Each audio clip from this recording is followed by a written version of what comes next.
We cannot afford to let the critical goal of limiting global warming to 1.5 degrees Celsius slip out of our reach. And those impacts are getting worse and could potentially be irreversible.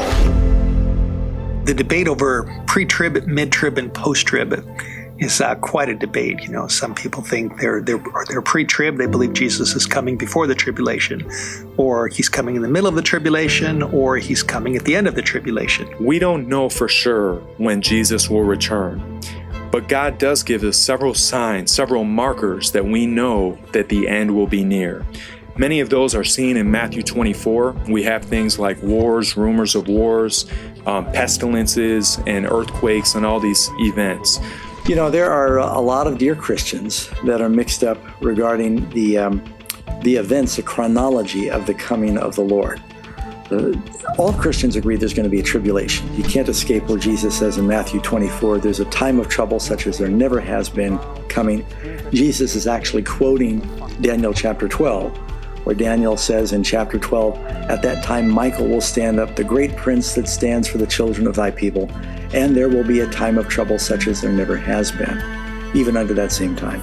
So they all agree there is this great tribulation that you read about. As you look at all the passages regarding the second coming, you realize these are things that you're going to be able to see. Every eye shall see him.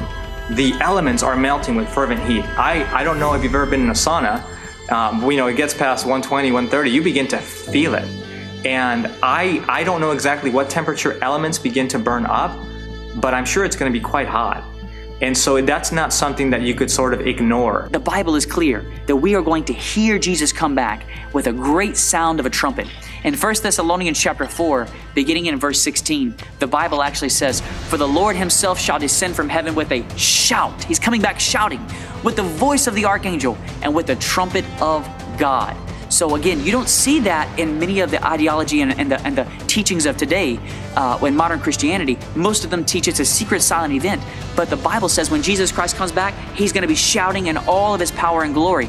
He's going to be excited to see his bride, whom he has been separated from for so long.